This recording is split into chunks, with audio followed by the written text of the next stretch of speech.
అది జిమ్రీ వలె ఆత్మహత్య చేసుకున్న వారు నరకానికి వెళ్తారా? ఆ మాట చెప్పగానే పోయిన వారం వాక్యం గుర్తొచ్చేయాల టక టక టక. ఆత్మహత్య చేసుకున్న వాళ్ళు నరకానికి వెళ్తారా, పరలోకం వెళ్తారా? ఇప్పుడు ఎవరో ఒకరు చెప్పండి. ఫైనల్కి లాస్ట్కి మనం ఏం చెప్పాం? ఆత్మహత్య చేసుకున్న వాళ్ళు పరలోకమా నరకమా? చెప్పండి ఎవరమ్మా? Ready 1 2 3 start go. నరకమా? నరకం అని వాళ్ళు చేతులు ఎత్తండి. ఎందుకులే మళ్ళా అవన్నీ. సార్ నిన్న జరిగిందే జ్ఞాపకం లేదు మాకు, పోయిన ఆదివారం గురించి చెప్తున్నాను. ఆత్మహత్య చేసుకుంది రక్షించబడిన బిడ్డలైతే, యేసు రక్తంలో కడగబడి బాప్తిసం పొంది నమ్మకమైన భక్తి చేస్తున్న వాళ్ళు పొరపాటున ఆవేశంలో నిర్ణయాలు తీసుకొని ఆత్మహత్య చేసుకున్నా కూడా వారు పరలోకానికే వెళ్తారు అని పోయిన వారం మనం నేర్చుకున్నాం. ఆత్మహత్య చేసుకున్న వాళ్ళు అందరూ కాదు, రక్షించబడిన వాళ్ళు మాత్రమే. పరలోకానికి అర్హత ఆత్మహత్య నిర్ణయించదు, కానీ రక్షణ మాత్రమే నిర్ణయిస్తుందని పోయిన వారం పాయింట్లుగా అన్నీ చెప్పి నేర్చుకున్నాం. కాబట్టి జిమ్రీ గురించి మనం ధ్యానం చేసాం. జిమ్రీ తర్వాత ఎవరు వస్తారు? ఒమ్రీ. ఈ జిమ్రీ, ఒమ్రీ, టుమ్రీ ఈ వారం ఆపదాం అనుకుంటున్నా. ఏంది నాయన నువ్వు ఎట్ట పడితే అట్ట పోతావు. దేవుడు నాకు ఇందుకు ఈ వారం ఒక ప్రత్యేకమైన అంశాన్ని చెప్పమని నాకు చెప్పాడు. అది అక్కడ అట్లా ఆపి, జిమ్రీ దగ్గర ఆపి, రేపు వారం నుంచి మళ్ళా ఒమ్రీ వెళ్ళిపోవడం. ఇంకా ఆపేదిలే. ఈ ఒక్క వారం మాత్రం ఆపమని నాకు చెప్పాడు.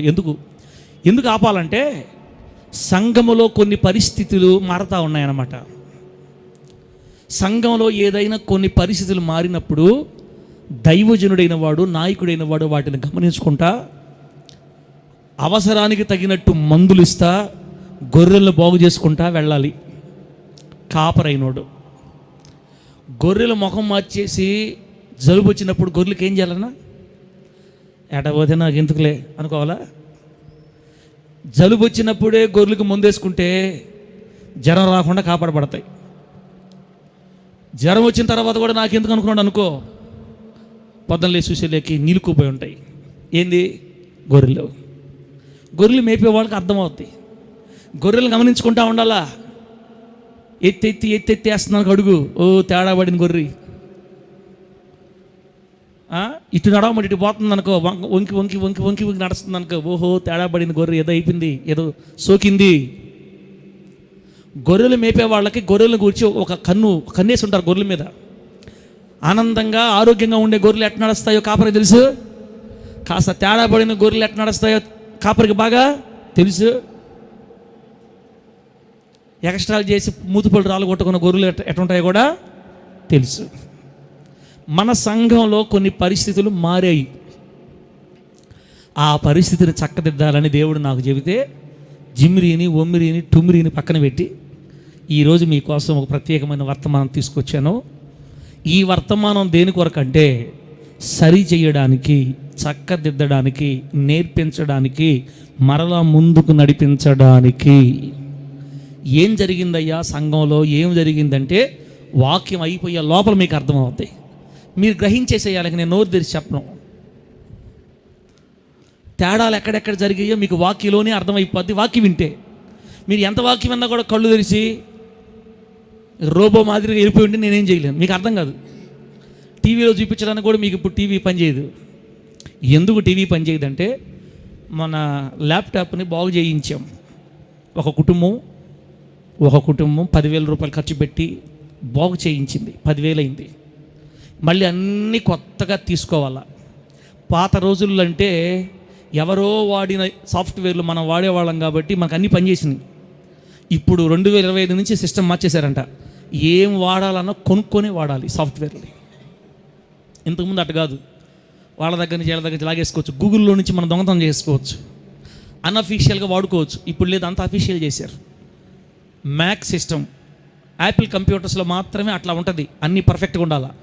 ఆండ్రాయిడ్ విండోస్ ఈ కంప్యూటర్ కట్ట ఇబ్బంది ఏమైనా ఏదైనా వాడుకోవచ్చు. ఇప్పుడు అట్లే అన్ని క్రమంలో చేశారు.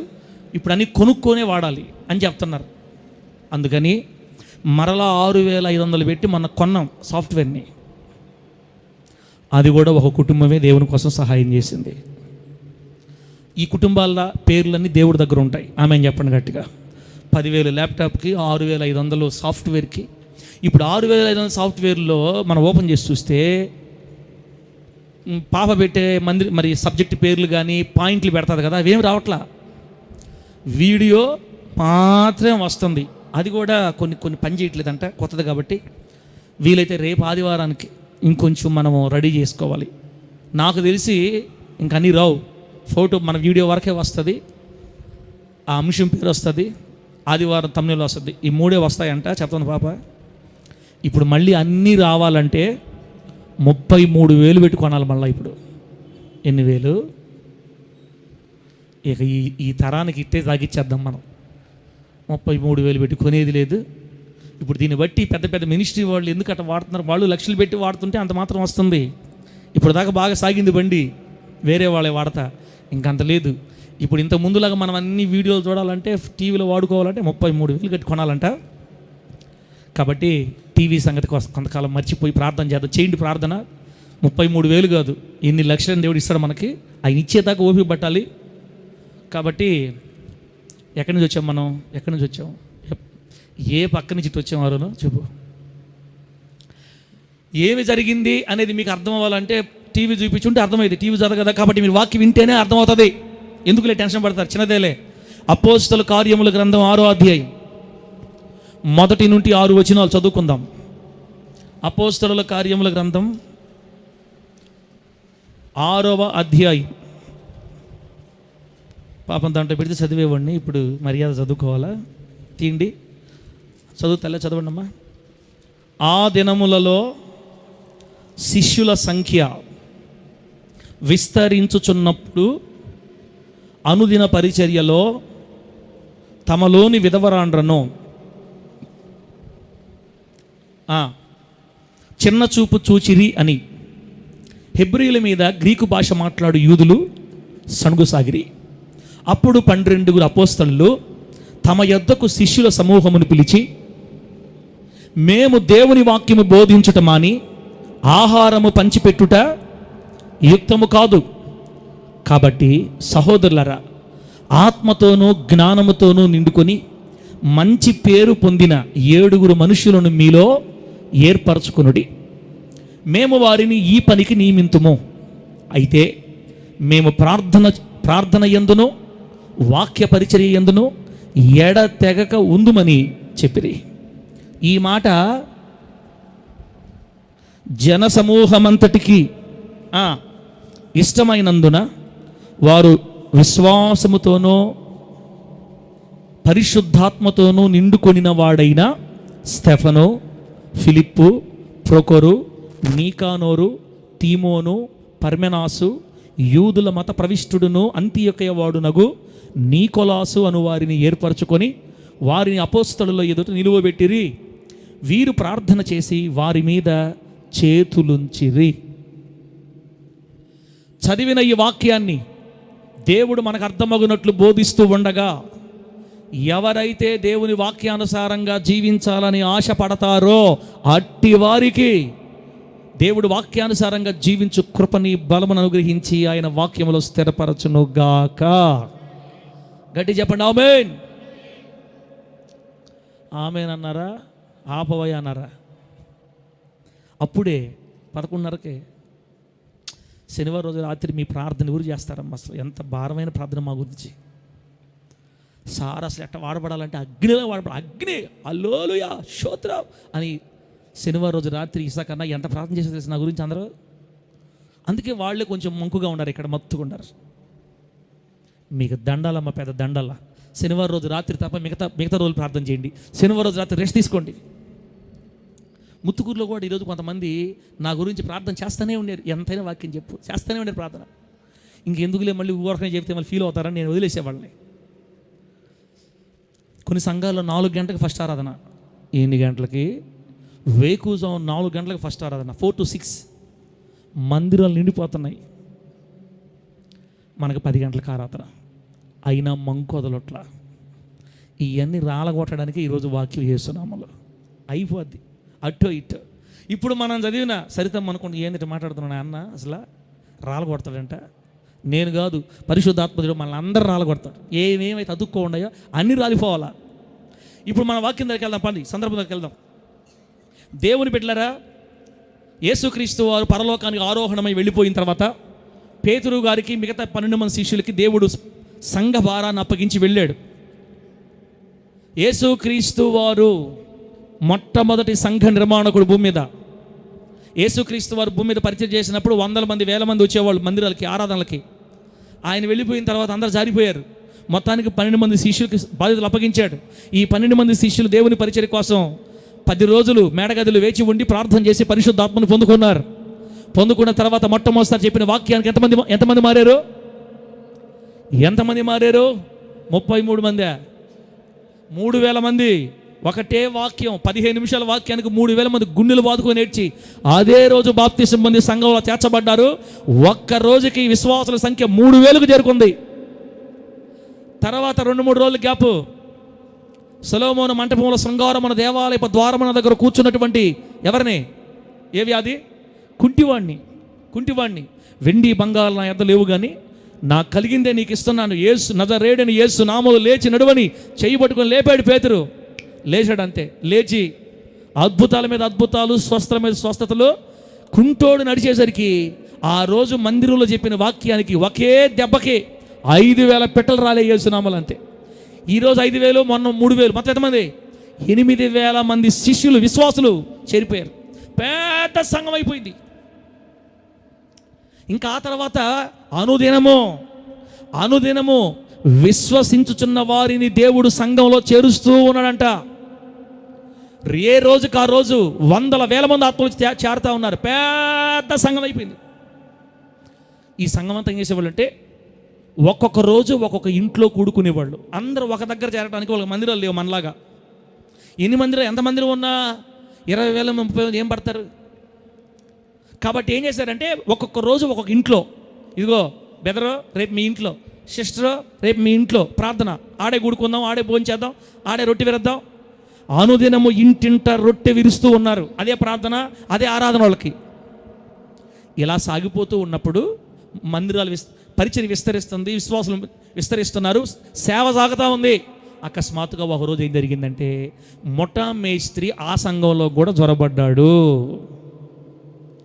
ఈవుడు వాడిని ఎవరు పిలవబల్లా, వెళ్ళిపోతాడంతే. ఈరోజు హోలీ జడ్జి ప్రార్థనా మందిరంలో జ్వరపడినట్లుగా, ప్రార్థనా మందిరం కాదు, holy judge worship centre, English అనమాట. అన్నీ అయిపోయి లాస్ట్ కాడికి వచ్చాం. హోలీ జడ్జి వర్షిప్ సెంటర్ అంటే ఆరాధనా కేంద్రం, దేవుని ఆరాధించే చూడని అర్థం. ఓకే, వాడు ఎక్కడికి వచ్చినట్టు ఆ రోజు ఆడగోడు వెళ్ళాడు. ఎక్కడికే? ఆది సంఘం, యేసుక్రీస్తు వారు స్థాపించి అపోస్తులు కట్టిన సంఘంలో కూడా వాడు వెళ్ళాడు. వెళ్ళి విధవరాళ్ళని చిన్న చూపు చూస్తున్నారంట సంఘంలో ఉండేవాళ్ళు. ఎవరిని? నిద్రపోతా ఇంటే వాక్యం అర్థం కాదు, హుషారుగా వినండి. మీ కళ్ళల్లో యేసు రక్తం బొయ్య, మంటలో అంతే. ఏందో మా బాంధవ్యం అంటున్నాడు, అప్పుడే మంటలు వచ్చినట్టుండే. టచ్ అంటే నాకు కోపం వచ్చిందంటే ఇక నేను టచ్ అన్నానా మీ కళ్ళు మంటలు పడతాయి, మంటలో అంటా నేను కూడా. వేసారక్క ఇను మర్యాదగా. ఏమొచ్చింది? సైతం మరి ముఠామేశ్వరి బయలకి ఏం జరిగింది? అక్కడ విధవరాళ్ళని చిన్నచూపు చూస్తున్నారు. ఎక్కడ? భోజన పరిచయం దగ్గర. ఒక ఇంట్లో ప్రార్థన జరిగిందా, భోజనాలు తినాలి కదా, ఆ భోజనాలు తినే దగ్గర విధవరాళ్ళని చిన్నచూపు చూస్తున్నారంట. ఎవరు? గ్రీకు భాష మాట్లాడి ఎవరు చిన్నచూపు చూసింది చూడండి. అక్కడ ఎవరు చూశారు? హెబ్రీ భాష మాట్లాడే వాళ్ళ మీద గ్రీకు భాష మాట్లాడే యూదుస్ అడిగారు. ఇంకా ఎందుకు లేదు, టక్కడికి వెళ్ళిపోదాం. మొత్తం మీద విధవరాళ్ళని చిన్నచూపు చూస్తున్నారు, విధవరాళ్ళని కాస్త వ్యంగ్యంగా మాట్లాడుతున్నారు, విధవరాళ్ళని కాస్త నెగ్లెక్ట్ చేస్తున్నారు. చిన్న సమస్య వచ్చిన ఆ సంఘంలో. మన సంఘంలో లేదా? ఆ ఎక్కలు ఏ క్యాస్ట్? ఎవరు వాళ్ళు? వాళ్ళ వాళ్ళు కదా వాళ్ళ? వీళ్ళెవరు? వాళ్ళెవరు? వీళ్ళెవరు? మన సంఘంలో అంతా కొంచెం ఎక్కువ వాళ్ళే, కొంచెం ఎక్కువ వీళ్ళే. ఈ మాత్రం పర్లో ఒక దిగొచ్చింది కిందకి. సైతాన్ కా బేట, మిమ్మల్ని కాదు నేను అక్కడ సంగతి చెప్తున్నా. ఎక్కడ సంగతి? విధవరాళ్ళ మీద చిన్న చూపు చూశారంట ఆ సంఘంలో. మరి ఇక్కడ ఏముందో నాకు తెలియదు, మీరు వాక్యాలు అర్థం చేసుకోండి అంతే. అట్లొస్తే వెంటనే దైవజనులకి సంగతి తెలిసింది. అయ్యా, మన సంఘంలో మన పరిచయలో విధవరాళ్ళని చిన్న చూపు చూస్తున్నారు, పట్టించుకోవట్లా, భోజనం దగ్గర అసలు పెట్టట్లా వాళ్ళకి. ఈ భోజనాలు పెట్టేవాళ్ళు, ఈ వడ్డించేవాళ్ళు కాస్త గ్రాంబిలింగ్ చేస్తున్నారు. బంధువులకేమో ముక్కలు వేస్తున్నారు, 4 ముక్కలు, విధవరాళ్ళకేమో 1 ముక్క సాల్పో అంటున్నారు. ఎక్కువ మాట్లాడితే ఏయ్ భర్తలేదా నీకెందుకు, తగ్గించుకో తిండి పిచ్చే అంటున్నారు. అయ్యా వాళ్ళే కొట్టుకుంటున్నారు, వాళ్ళే తిట్టుకుంటున్నారు. అయ్యా భోజనాల దగ్గర ఫైటింగ్లు స్టార్ట్ అయిపోయింది. అయ్యా హలో, భోజనాల దగ్గర ఫైటింగ్లు స్టార్ట్ అయింది ఇప్పుడు కాదు, 2000 సంవత్సరాల క్రితం జానుపాలన్న ఆది సంఘంలోనే ఫైటింగ్ స్టార్ట్ అయింది. ఇప్పుడు ఈ పరిచర్యలో వైఫల్యం వచ్చినప్పుడు దాన్ని ఎవరు చక్కదిద్దాలా? దైవజనులే చక్కదిద్దాలి. నాయకులు స్పందించాలా. సేవకులు స్పందించకపోతే రాజకీయ కక్షల మాదిరిగా సంఘాల్లో కక్షలు ఏర్పడి కుర్చీలతో కొట్టుకొని చేస్తారు. లాస్ట్కి పెళ్ళిళ్ళలో కుర్చీలతో కొట్టుకుంటారే, తెలీదా మీకు? అసలు ఎప్పుడు చూడాలి మీరు? అసలు కుర్చీలతో కొట్టుకుంటారు. అన్నం మొక్కల దగ్గర పెళ్లి కూతురు వాళ్ళు పెళ్లి కొడుకు వాళ్ళు ఒక మొక్క తగ్గిందంటే ఏమరో ఎట్టనో కూడా కొట్టు అన్నం వాళ్ళు తినరో మొత్తం నేలపాలు చేస్తారు. సైతాన్ కూడా వస్తే అదే పని, ముఠా మేస్త్రి వస్తే ఇదే కొట్టుకోవడమే. సంఘంలో కూడా వచ్చేసింది ఈ దయ్యం. బిడ్డలారా, సంఘాల్లోకి దయ్యాలు రావడం పెద్ద కొత్త ఏం కాదు, ఎప్పుడు వచ్చి పోతానే ఉంటాయి దయ్యాలు. నువ్వు ఎంత కంట్రోల్ చేసిన దయ్యాలు రాకుండా ఉండవు. సైతాన్ గారికి ఎక్కువ బిజీగా పందిది ఎక్కడంటే సంఘంలోనే. సంఘమే భూమి మీద దేవుని కొరకు సిద్ధపరచబడుతున్న వధువు కన్యక. వాడి పనంతా సంఘంలో ఉంటుంది. ఎవరిని చెదరకూడదామా, ఎవరి ద్వారా తగాదాలు పెడదామా, ఈ భోజనాల దగ్గర ఊరు తగాదాలు పెట్టిద్దామా, ఎట్ట లాక్కొనొద్దామా, ఎట్ట ఏం అగ్నిపోద్దామా అని వాడికి తిరగతా ఉంటాడు. సంఘంలో వచ్చాడు పేతురు గారు మొత్తం గుర్తుపట్టి ఇప్పుడు ఏం చేశాడంటే సమస్యను పరిష్కరించడానికి ఒక ప్లాన్ వేశాడు.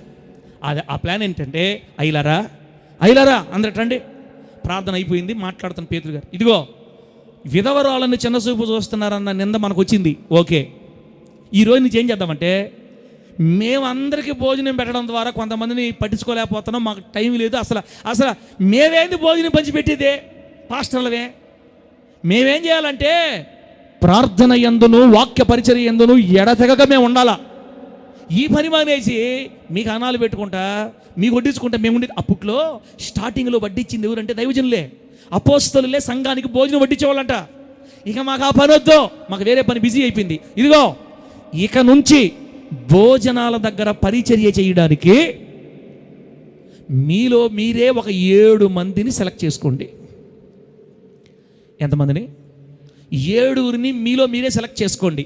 మీరు సెలెక్ట్ చేసే 7గురు ఎలా ఉండాలో తెలుసా? తాగుబోతులు, బూతులు మాట్లాడేవాళ్ళు, శివులు కోరుకుంటే వాళ్ళ మీద వాళ్ళకి అబద్ధాలు చెప్పి ఈ కొండలు చెప్పేవాళ్ళు, ఇట్టాటోళ్ళని కోరుకోండి అన్నాడా? బైబిల్ ఏముంది చూడండి, మంచి చక్కని మంచి మాట. సహోదరులరా, అదిగో ఆ 7 ఎలా ఉండాలంటే ఆత్మతో నిండుకొని ఉండాలి, జ్ఞానముతో నిండుకొని ఉండాలి, మంచి పేరు పొందిన 7 మనుషుల్ని మీలో ఏర్పరచుకోండి. అంటే భోజనాల పరిచర్యకి ఇప్పుడు పరిచారకుల్ని నియమిస్తున్నారు సేవకులు. భోజనాల దగ్గర పరిచర్య చేసేవాళ్ళు ఎట్లుండాలా? హలో, నేను చెప్పేది నడిపించే వాళ్ళ గురించి కాదు బెదరో, నేను చెప్పేది ఇక్కడ నిలబడి నడిపించే వాళ్ళ గురించి కాదు. భోజనాల దగ్గర ఉండేవాళ్ళే దేవుని ఆత్మతో నింపబడాలంటే ఇక నడిపించే వాళ్ళు ఎట్లా ఉండాలా? భోజనాల దగ్గర పరిచర్య చేసేవాళ్ళే జ్ఞానవంతులై ఉండాలంటే ఇక నడిపించే వాళ్ళు ఎట్లా జనపాలన్నా? భోజనాలు వడ్డించేవాళ్ళే సంఘమంతట్లో మంచి పేరు పొందిన వాళ్ళు అయి ఉండాలంటే ఇక నడిపించే వాళ్ళు ఎట్లా ఉండాలి? అమ్మా, భోజనాల దగ్గర పరిచర్య చేసే పరిచారకులకు కూడా మంచి పేరు ఉండాలంట. సంఘంలో ఆత్మతో నిండుకొని ఉండాలి, జ్ఞానవంతులై ఉండాలి. ఇట్లాంటి వాళ్ళని తీసుకొని ఒక 7 మంది సెలెక్ట్ చేసుకోండి. మేము ప్రార్థన చేసి వాళ్ళకి ఆ పరిచయం నియమిస్తాము. ఇక వాళ్ళు విధవరాళ్ళకు కూడా సరిసమానంగా భోజనం పెట్టి ఈ నిందలు రాకుండా చేస్తారంటే వాళ్ళందరూ మాట్లాడుకొని సంఘం అంతా మాట్లాడుకొని 7 వ్యక్తుల్ని అపోస్తుల ముందు నిలబెట్టి ప్రార్థన చేయమన్నారు. ఆ 7 ఎవరు? మొట్టమొదటి వాడు స్టెఫన్. చెప్పండి, టిఫినా స్టెఫనా? టిఫిన్ అనబాకండి, స్టెఫన్కి మళ్ళీ కొన్ని బిరుదులు ఇచ్చాడు దేవుడు. స్టెఫన్ గారు ఎవరో తెలుసా? నీలాగా నాలాగా ఆయన ఒక పాట ఎక్స్ట్రా పడితే ఈయన ఒక ప్రార్థన ఎక్స్ట్రా చేస్తే కళ్ళు ఎర్రగా చేసి కొట్టలేక కళ్ళ చూపుతో కొట్టేస్తారు. ఒక పాట ఎక్కువ పడినా ఇబ్బందే, ఒక ప్రార్థన ఎక్కువ ఇచ్చినా ఇబ్బందే. ఈ వారం అసలు నాకేం వీలో, అసలు అట్లా అసలు మమ్మల్ని పట్టించుకోవటం మానేసింది అని మనలాగా చూసేవాళ్ళని కాదు అక్కడ పెట్టాల్సింది, నడిపించేవాళ్ళని. భోజనాలు పెట్టాల్సింది మనలాంటి వాళ్ళు కాదు. ఎవరిని పెట్టాలంటే చూడండి, ఎవరు స్టెఫన్ గురించి చదువుతా, ఎన్నో వచ్చింది చూడది, స్టెఫను 5వ వచనం. ఈ మాట జనసమూహం అంతరికి ఇష్టమైనందున వారు, స్టెఫన్ అంటే విశ్వాసంతో నిండుకున్నాడు, పరిశుద్ధాత్మతో నిండుకొనిన వాడైన స్టెఫను. బాంధవ్యన భోజనాలు వడ్డించే వాళ్ళకి పరిశుద్ధాత్మ నాకు అర్థం కల. సంఘములో ఎవరు పడితే వాళ్ళు పరిచర్య చేయడానికి వీల్లేదు. ఒకవేళ చేసినా కొంతకాలానికి జారిపోతారు పరిచర్యలో నుంచి. భోజనాల పరిచర్య దగ్గర ఉండేవాళ్లే పరిశుద్ధాత్మతో నిండుకొని ఉండాలంటే ఇక మన అక్కలు, చెల్లెళ్ళు, తమ్ముళ్ళు, అన్నలు ఇప్పుడు ఏ ఆత్మతో ఉండారో నాకు తెలియదు, దేవుడికి మీకే తెలియాలా. ఒకవేళ మీరు ఊపుకొని ఊగిలాడి పరిచర్య చేసినా ఎప్పుడో ఒకసారి ఇద్దరుగా పడద్ది, ఆ మనిషిని ఒక మాట అంటది, ఆ మాట అంటది. ఇట్ట మాటలు పడే కంటే ఇంటికాడి నుంచి ఆ టైంకి వచ్చి చర్చకు వచ్చి భోజనం కూడా చేయకుండా ఇంటికి పోతా అని నువ్వే వదిలేసుకుంటావు. రేపటి రోజున నీకు నువ్వే ఈ పరిచర్లోంచి గుడ్ బాయ్ రాను, ఎవరు నన్ను పట్టించుకోవట్లా, అసలు నాకు విలువే లేదేడా, అసలు నాకేం గమనించట్లా అని నీకు నువ్వే జారిపోతావు. ఎప్పుడు? పరిశుద్ధాత్మతో నిండుకోకపోతే, ఆత్మతో నిండుకోకపోతే, విశ్వాసంతో నిండుకోకపోతే. విశ్వాస వీరులే పరిచర్య చేయాలా.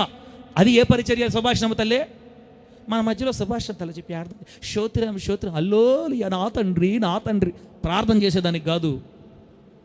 గిన్నెలు పట్టుకొని కూరలు వేసే వాళ్ళకి ఏముండాలా? కూరలు వేసే వాళ్ళకి, వాటర్ గ్లాసులు నీళ్లు పోసే వాళ్ళకి, పాస్టర్ గారు 2000 సంవత్సరాల క్రితం కాబట్టి అంత గట్టిగా రాశారు, 2025వ సంవత్సరంలో అంత గట్టి వాళ్ళు ఎవరున్నారు, ఎందుకు మీరు ఇంతసేపు గట్టిగా బల్లగుద్ది చెప్తున్నారు? అప్పుడున్నారు, ఇప్పుడు లేరని కాదు, ఇప్పుడు కూడా ఉన్నారు. ఒకవేళ లేకపోతే ఇక నుంచి దేవుడు దయను పొందుకొని మనము విశ్వాసంతో నిండాలి, ఆత్మతో నిండాలి, శక్తితో నిండి అప్పుడు దేవుని సన్నిధిలో నీళ్లు పోయాలా, సాంబారు పోయాలా, అన్నం వేయాలా. ఒకవేళ నువ్వు ఆత్మతో శక్తితో లేకుండా నువ్వు సాంబారు పట్టుకో సాంబార్ దాని అంటారు సాంబార్ ఆండానా, సాంబార్ బకెట్ పట్టుకొని నువ్వు అందరికి వడ్డిస్తున్నావు అనుకో, ఎట్ట వడ్డిస్తావు తెలుసా చెల్లిలా? నువ్వు ఎట్ట వడ్డిస్తావంటే కులుకుతో వేస్తుంటారు సాంబారు, కొలకతా సాంబార్ కావాలా, ఇంకా సాంబార్ చూడరు, ఈ ఎక్కని చూస్తా తింటుంటారు. అమ్మ నూరా సాంబార్ పిలవండి, ఇక మందిరం అంతా సాంబార్ అయిపోద్ది. ఎందుక? పరిశుద్ధాత్మ లేదు ఈ మనిషిలో. పరిశుద్ధాత్మ ఉండేవాళ్ళు బాగా చుట్టుకొని, వంగినా లేచినా జాగ్రత్త కనబడకుండా మొత్తం రౌండ్ చేసుకొని కట్టుకొని కూర్చునేటప్పుడు జాగ్రత్తగా కూర్చుంటారు, లేచేటప్పుడు జాగ్రత్తగా లేస్తారు. 10 మంది పురుషులు ఉండే చోట స్త్రీ ఎట్టుండాలో, ఇది మందిరం కదా అని దిమాక్ ఉండి పనిచేస్తారు. ఇక్కడ ఇప్పుడు మనలో ఏముంటే పరిశుద్ధాత్మ ఉంటే, విశ్వాసం ఉంటే, శక్తి ఉంటే, ఏం లేదనుక ఇంక నేను చెప్పాను కదా, కులుకులు పరుగులు. ఆ అక్కని పిలవండి, ఆ సిస్టర్ని పిలవండి, సాంబార్ కావాలి మాకు, ముందు సాంబార్ చాలు, ఆ సాంబార్ పిలవండి, కులికి పిలవండి. డేవిడ్ కులికేది ఆడవాళ్లే కాదు, మగవాళ్ళు కూడా కొలుకుతుంటారు. ఆ మనిషి అడగదు, ట్యాప్కి పై నిలబడతారు, నీళ్ళు కావాలా, సాంబార్ కావాలా, సిస్టర్ సాంబార్ కావాలా, నువ్వు బాగా నేను పిలవలేదు కానీ నిన్న మళ్ళీ నేరుగా వస్తా, అన్నం కావాలా, బెదర్ సిస్టర్కి అన్నం పెట్టండి. అడగపోయి నీళ్ళు పోయి ఆ మనిషి నిలబడుతుంటారు. ఇది జరగట్లేదు సంఘాల్లో, చెప్పండి. అందుకే భోజనాల పరిచర్య దగ్గర సంఘాలు కూలిపోతాయి తెలుసా? 2000 సంవత్సరాల క్రితమే పరిశుద్ధాత్మదేవుడు భోజనాల పరిచర్య దగ్గర పరిశుద్ధాత్మతో నిండుకున్న వాళ్ళని, ఆత్మతో నిండుకున్న వాళ్ళని, మంచి పేరు పొందుకున్న వాళ్ళని పెట్టాడు. బాంధవ్యన్న మైకులు పట్టుకొని స్తోత్రం హల్లెలూయా మన సమయంలో పలానా వచ్చి పాట పాడి ప్రభుని మహిమ జాంత నహి ఆత్మతో, జ్ఞానంతో, విశ్వాసంతో నిండుకొని మంచి పేరు పొందిన వాళ్ళే ఈ స్థానంలో చివరి దాకా నిలబడతారు. ఇది లేకుండా మన ఇష్టానుసారంగా వచ్చి పాస్టర్ గారిని క్రాంబ్లింగ్ చేసి, పాస్టర్ గారిని గందరగోళం చేసి మైకి లాగేసుకున్నాం అనుకో, మధ్యలోనే జారిపోతారు అందరూ చివరిదాకా. తలే సార్ అసలు మీరు ఏమి చెప్పాలనుకుంటున్నారు? ఏదో మొత్తం తేడా జరిగింది, ఎవరిలో జరిగింది, వాళ్ళ మీద కక్ష పెట్టుకొని మమ్మల్ని ఏ బాధలు పోతున్నావు నువ్వు ఒకరిద్దరు చేసిన పనికి మమ్మల్ని ఇంత వీరవాదు వాదన అవసరమా? నేను చెప్పాలనుకున్న విషయం ఏంటంటే, బిడ్డలారా, అంశం పేరు రాసుకోండి. దేవుని ఇంటిలో పదోన్నతి. దేవుని ఇంటిలో పదోన్నతి అంటే ప్రమోషన్. ఒక మెట్టు నుండి ఇంకొక మెట్టుకి ఎదగడాన్ని ప్రమోషన్ అంటారు. ఉద్యోగంలో ప్రమోషన్లు వస్తాయి. కింది స్థాయిలో పనిచేస్తున్న అధికారి తన నమ్మకత్వాన్ని బట్టి గవర్నమెంట్ వాళ్ళు అతన్ని ప్రమోషన్ ఇస్తారు. ప్రమోషన్ ఇచ్చినప్పుడు ఒక స్థాయి నుంచి ఇంకొక మెట్లోకి వెళ్తారు. దాన్ని ప్రమోషన్ అంటారు. దేవుని ఇంటిలో కూడా ప్రమోషన్స్ ఉంటాయి, కానీ ఆ ప్రమోషన్స్ ఇచ్చేది దేవుడే. ఒక స్థాయి నుంచి ఇంకొక స్థాయికి లేవనెత్తేది కూడా దేవుడే. ఇప్పుడు అంశం పేరు ఏం రాసుకోవాలి? దేవుని ఇంటిలో పదోన్నతి. కింద చిన్న వయసు కింద ఏం పెట్టుకుంటారంటే విశ్వాసి స్థాయి నుండి పరిచారకుల స్థాయి వరకు అని రాసుకో. దేవుని ఇంటిలో పదోన్నతి ఎలాగంటే సాధారణ విశ్వాసి స్థాయి నుండి పరిచారకుల స్థాయికి మనను దేవుడే పదోన్నతినిచ్చి నడిపించుకోవాలా. కానీ దురదృష్టకరమైన వార్త ఏంటంటే దేవుని ఇంటిలో పదోన్నతిని అనేకులు పొందలేరు, కొందరే పొందుకుంటారు. దేవుని ఇంటిలో ప్రమోషను అన్న, ఈ ప్రమోషన్ ఈ పదోన్నతి మాకు అర్థం గట్టిగా చెప్పన్నా, నువ్వా నీట్గా చెప్పన్నా, మాకు ఇంకా అర్థం కాలేదా? బిడ్డలారా, అపోస్తలుల కాలంలో జరిగిన సంగతి మీకు అర్థమైపోయింది. వాళ్ళు ఒక 7 నియమించారు. ఆ రోజు నుంచి విధవరాలని జాగ్రత్తగా చూసుకున్నారు. ఎవరెవరైతే బాధపడ్డారో వాళ్ళు బాగా చూసుకొని వాళ్ళకి భోజనం పెట్టి, ఇంకా వాళ్ళు బాధపడకుండా ప్రత్యేకంగా విధవరాల మీద కన్నేసి వాళ్ళని తల్లుల్లాగా చెల్లెల్లాగా స్వీకరించి వాళ్ళని మంచిగా చూసుకున్నారు. సంఘములో ఉన్న కొరత తీరిపోయింది. దేవునికి మహిమ కలుగును గాక. గట్టిగా చెప్పండి హల్లెలూయా. అంటే పరిచర్య చేసే సంఘాల్లో పరిచారకులుగా ఉన్న వాళ్ళు సమస్యల్ని క్లియర్ చేయాలా, సమస్య సృష్టించకూడదు. సంఘాల్లో భోజనాలు పరిచయ దగ్గర ఉండేవాళ్ళు కానీ ఇంకా పరిచయ దగ్గర ఉండేవాళ్ళు కానీ సమస్యలు క్లియర్ చేయాలా, సమస్యలు సృష్టించకూడదు. బిడ్డ ఇప్పుడు చెప్తా ఇంకా నీట్గా చూడండి. ఈరోజు మన సంఘంలో ఒక 50 మంది ఉన్నారు అనుకుందాం, 60-70 మంది ఉన్నారు. మీరందరూ విశ్వాసులు. దేవుడు మిమ్మల్ని కొన్ని సంవత్సరాల క్రితం లోకంలోంచి విడిపించి మీ పాపములు కడిగి బాప్తిస్మం ద్వారా మీకు పరిశుద్ధతనిచ్చి పరిశుద్ధాత్మ దేవుడు మిమ్మల్ని విమోచించి తీసుకొని వచ్చి వీళ్ళని ఎక్కడ పెడితే బాగుంటుంది, వీళ్ళతో యాగాలంటే ఎవడికి ఇవ్వాలి వీళ్ళని అని పలానోడు ఉన్నాడు, వాడైతే కాస్త వీళ్ళకి సరిపోతాడు, వీళ్ళకి వాడైతేనే సరిపోతాడు, వాడికి వీళ్ళైతే సరిపోతారు, వీళ్ళకి ఇంకొకరిని ఇస్తే వీళ్ళు సెట్ గారు, వాడికి ఇంకొక సెట్, వీడికి వాళ్ళకి సెట్ అయిపోద్దని మిమ్మల్ని తీసుకొని వచ్చి ఈ దొడ్డిలో నిలిపాడు. దేవుడికి స్తోత్రం కలుగును గాక. చెప్పండి గట్టిగా హల్లెలూయా. మీరు హోలీ జడ్జి దొడ్డికే సరిపోతారు, మీరు పొరపాటున పక్క దొడ్డిలోకి పోయినా సెట్ గారు. అందుకని మిమ్మల్ని దేవుడు ఈ బండలో చెక్కి ఈ గుంటలో నాటి మొత్తం మీద మిమ్మల్ని ఇక్కడ సెట్ చేశాడు. మనమందరం ఒక దొడ్డిలోకి చేరాం. నేను మీకు జీతగాడిని, కాపరిని. ఓకే.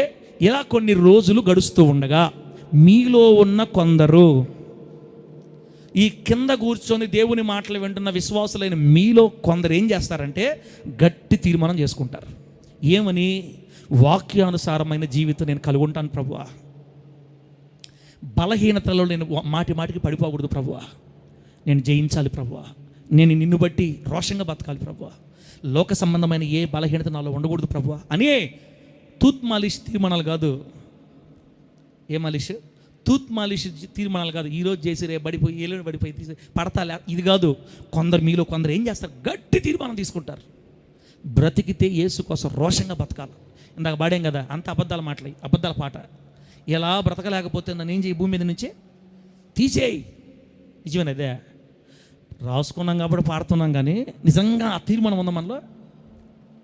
ఇలా బ్రతుకలేకపోతే భూమి మీద నుండి నన్ను తీసివేయుము అని అప్పుడు పాడి, నిన్నగాక మనం ఏం పాడామంటే పేరుకే క్రైస్తవునిగా బ్రతుకుట కంటే మరణించుటయే నాకు మేలు. పాడలేదా? నిజంగా పాడుతున్నారా, అబద్ధాలు పాడుతున్నారా? నేనైతే నిజమే పాడా. ఎందుకు వేస్ట్ తీసే ప్రభు అని నేను నిజంగా పాడా. మరి మీరు ఎలా పాడారో తెలియదు, కానీ మీలో కొందరు అయితే గట్టి తీర్మానం తీసుకొని పరిశుద్ధాత్మ సహాయంతో వాక్యానుసారమైన జీవితము కలిగి ఉండి అనేక బలహీనతలని అతి త్వరగా జయించి, బాగా వినాలి, ఏం చెప్పాను? మీలో కొందరు గట్టి తీర్మానం తీసుకొని వాక్యానుసారమైన జీవితాన్ని కలిగి ఉండి పరిశుద్ధాత్మ సహాయంతో అనేక బలహీనతలు జయించి సంవత్సరాలు జరుగుతూ ఉండగా మీలో ఉన్న కొందరు పరిశుద్ధతలో ఎత్తైన మెట్టుకు చేరుకుంటారు. దేవునికి స్తోత్రం కలుగునగాక. మీలో కొందరు పరిశుద్ధతలో ఎత్తైన మెట్టుకు చేరుకుంటారు.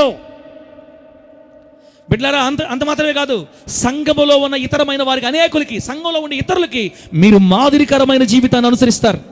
మిమ్మల్ని చూసిన వాళ్ళు అబ్బా అన్నలాగా ప్రార్థన చేయాలా, అబ్బా అక్కలాగా ప్రార్థన చేయాలా, అక్కలాగా మాట్లాడాలా, అసలు అక్క ఎవరికి ఇబ్బంది చేయదు, అసలు అక్క ఎవరికి ఇబ్బందిగా ఉండదు, సంఘంలో ఎంత మంచి అక్క, అబ్బా ఇట్లాంటి వాళ్ళు స్నేహంగా ఉండాలని మిమ్మల్ని కొందరు మాదిరిగా తీసుకునేటట్లుగా మీరు దేవునిలో ఎదుగుతారు. అంత మాత్రమే కాదు, లోకంలో ఉన్న అన్యులకి మీరు యేసుక్రీస్తుని పరిచయం చేసి, మీరు అంటే ఆ కొందరు, ఆ గట్టి తీర్మానం చేసుకున్న కొందరు అన్యులకి యేసును పరిచయం చేసి వాళ్ళ పవిత్రమైన ప్రవర్తన ద్వారా కనీసం ఒక్కరినైనా ఇద్దరినైనా దేవుని మందిరానికి నడిపిస్తారు, ఆకర్షిస్తారు. యాకోబనా, నా మాట అర్థమవుతుంది? యాకోబనా హిందీయా తెలుగా నేను చెప్పింది? తెలుగే కదా. మీలో కొందరు అన్నా నేను, ఎవరో మరి మీకు దేవుడికి తెలియాలి. ఇప్పుడు మీరు నిజంగా గట్టిగా తీర్మానం చేసుకున్నారా? నేను మీరు వాక్యానుసారమైన జీవితం రోషంగా తీసుకున్నావా? పరిశుద్ధాత్మ సహాయం ద్వారా బలహీనతను జయించావా?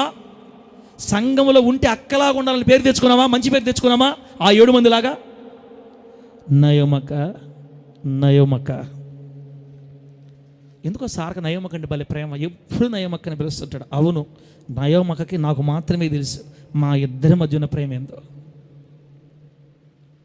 దైవజన్ నోట ఓరకొరకే నీ పేరు వస్తే నువ్వు దండ్రురాలివే, కానీ కొంతమంది ఫీల్ అయిపోతున్నారు. ఇప్పుడు ఏంది ఊరికే నయోమక్క నీదే, నేనేమో ఆ టేబుల్ ఉన్నా నేనా, ఎక్కువ నా పేరే పిలిచి ఎంత అవమానంగా ఉంది నాకు అనుకోక పక్కన నయోమక్క. దైవజన్ నోట నుండి నీ పేరు వస్తే నీకు దీవెనేసునామలు అంతే. ఒక్కరు కూడా ఆమె చెప్పట్లా. ఎక్కడ అన్న బాంధవ ఉండారా, ఏడన్నా ఉండారా, వెళ్ళిపోయారా, మైండ్లోకి వెళ్ళిపోయారా?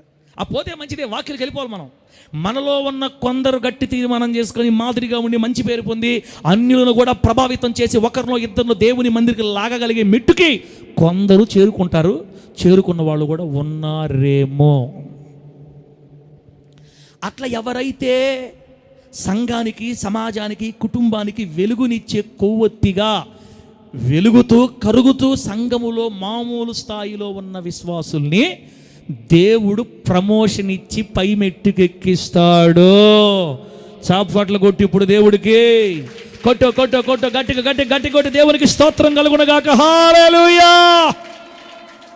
ఏమిస్తాడు దేవుడు వాళ్ళకి? ప్రమోషన్, పదోన్నతి. సంఘములో దేవుడు పదోన్నతిని కలుగు చేసి సాధారణ విశ్వాసి స్థాయి నుంచి వారిని లేవనెత్తి సంఘములో ఏదో ఒక పరిచర్యలో దేవుడి వారిని వాడుకోవడం ప్రారంభిస్తాడు.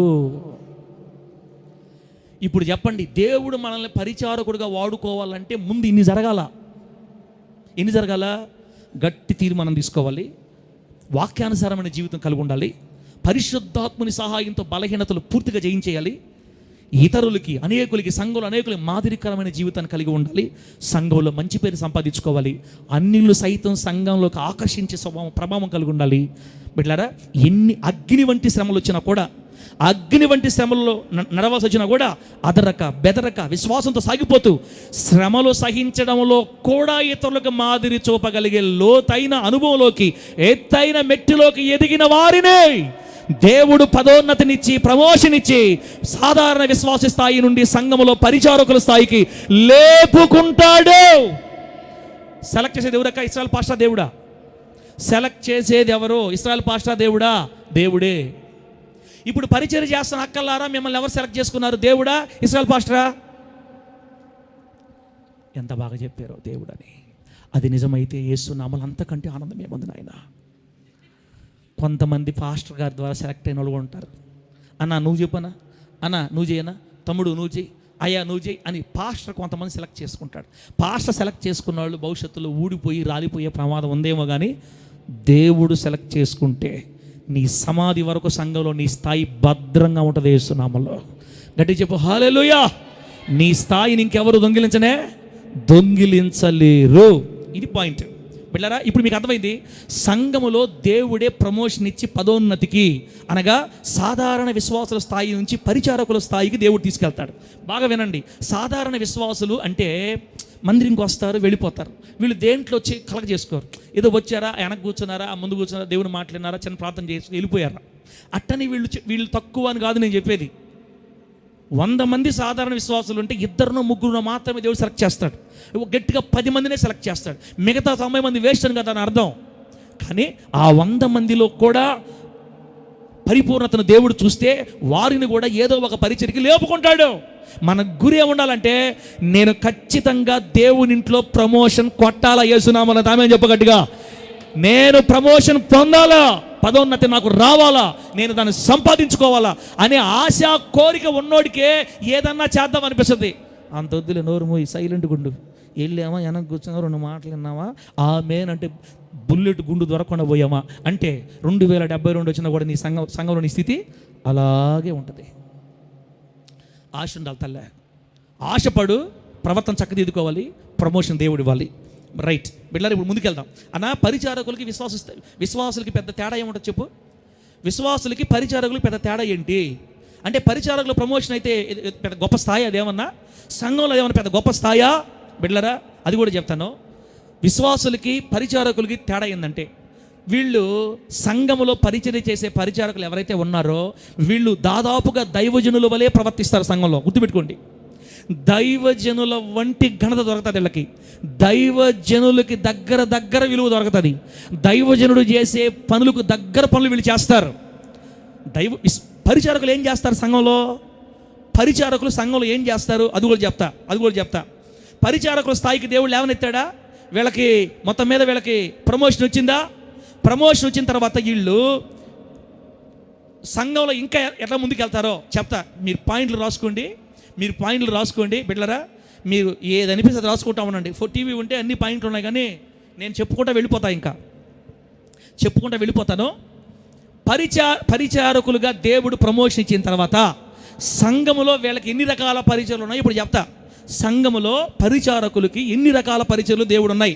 పాయింట్ ఏం రాసుకుంటారంటే, దేవుని ఇంటిలో ఉన్న వివిధ రకముల పరిచర్యలు అని రాసుకోండి.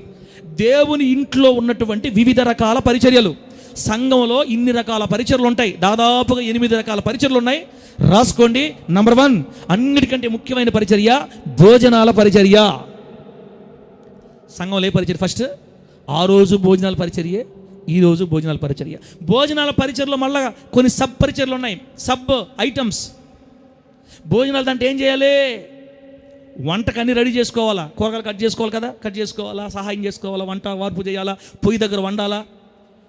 కూరగాయలు కట్ చేసేవాళ్ళు వేరు, పొయ్యి దగ్గర వండేవాళ్ళు వేరు, ఆ తర్వాత వండిన భోజనం తీసుకొచ్చి వడ్డించేవాళ్ళు వేరు. ఇదంతా భోజనాల పరిచర్లోనే. వంట వండేవాళ్ళు ప్లస్ వడ్డించేవాళ్ళు ప్లస్ అంతా అయిపోయిన తర్వాత పాత్రలు కడిగేవాళ్ళు ప్లస్ నీళ్ళు అవి ఇవి ఆ వండేటప్పుడు అవన్నీ సహాయం చేసి హెల్ప్ చేసేవాళ్ళు. వీళ్ళందరూ భోజనాల పరిచర్లో సహాయం చేసేవాళ్ళే. ఏం పాస్టర్ గారు, వంకాయలు కోయడానికి దేవుడు పిలవాలా? టమాటాలు ఒలిచేయడానికి దేవుడు మనల్ని పిలవాలా? దేవుడు నీకు ప్రమోషన్ ఇవ్వకుండా నువ్వు వంట పనులకు వెళ్ళావంటే తగాదా పెట్టి వెళ్తావు బయటికి. అది గ్యారెంటీ రాసుకో. దేవుని పిలుపు, దేవుని ఏర్పాటు, దేవుని ప్రణాళిక, దేవుని పదోన్నతి, దేవుడు నమ్మకత్వాన్ని చూసి నీకు ఆ పోస్ట్ ఇవ్వకపోతే, నీకు నువ్వుగా అక్కడికి వెళ్ళి నిలబడితే ఎవరు ఏది చేసినా నీ కోపం వచ్చేస్తుంటుంది, నువ్వు అక్కడ తగాదాలు పెడతావు, గొడవలు వచ్చేస్తాయి, భోజనాల పరిచర్య ఆగిపోద్ది. ఇంకా అంటే పాస్టర్ గారు ఎంత మంచోడు అంటే, మా పాస్టర్ పొరపాటును కూడా మీరు భోజనాల పరిచయలు రావాకండి అని చెప్తా. అంతే కదా బతికిచ్చేవు నాయన నువ్వా, అట్టే చెప్పి వెళ్ళిపోతాం మేము అసలు అడ్రస్ లేకుండా అనుకుంటారా? అంత లేదు. రెండో పరిచర్య, రెండో రకం దేవుని ఇంట్లో పరిచయం. రెండో రకం భోజన పరిచయం అయిపోయిందా? రెండోది ఏంటంటే చర్చ్ క్లీనింగ్ మినిస్ట్రీ, అంటే మందిరాన్ని శుభ్రపరిచే పరిచర్య. ఇదొక రెండోది. ఆంధ్రయ ఏ బాధ లేదు నాయన, నాకు తాటాకిల దీనిలో ఉండటం వల్ల కరెక్ట్గా 10:30కి వస్తాను, ఒక పాట పాడతాను, 2 మాటలు అంటే వెళ్ళిపోతా అనుకుంటున్నాడా ఆంధ్రయ? అమ్మ ఆంధ్రయ కానీ లతమ్మ కానీ ఇప్పుడు చేయట్లేదు, కానీ తాటాకిల దీనిలో మందిరం ఉన్నప్పుడు వీళ్ళేనా మొత్తం చిమ్మేది తుడిచేదంతా వీళ్ళే. కొన్ని సంవత్సరాల పాటు పరిచయం చేసిన బిడ్డలు వీళ్ళు. దేవునికి స్తోత్రం కలుగును గాక. ఇప్పుడు కొంచెం పెద్దవాళ్ళు అయిపోయారులే, ఇంక చేయరది. చూసా ఎడ తిడుతున్నాడు మమ్మల్ని, తిట్టరైతే ఒకసారి పొందుకున్న దాన్ని మరలా పోగొట్టుకుంటే తిరిగి దొరకటం కష్టం నీకు. ఇంకా అది తెలియక పోగొట్టుకున్నాం మనం చాలామంది. దేవుని ఇంటిలో పరిచర్య దొరకడమే మహా గొప్ప భాగ్యం. నేను చెప్పాను మీకు, సాధారణ విశ్వాసుల విలువ వేరు, సంఘంలో పరిచర్య చేసే పరిచారకుల విలువ వేరు. దైవజనుల దరిదాపు సమానమైన విలువ సంఘంలో వెళ్ళకుంటుంది. ఇది దేవుడే కలుగజేసే విలువ. మందిరాన్ని చిమ్మేవాడికి కూడా మందిరంలో విలువ ఉంటుంది, గుర్తుపెట్టుకోండి. గట్టిగా చెప్పండి హల్లెలూయానే, చెప్పండి గట్టిగా హల్లెలూయానే.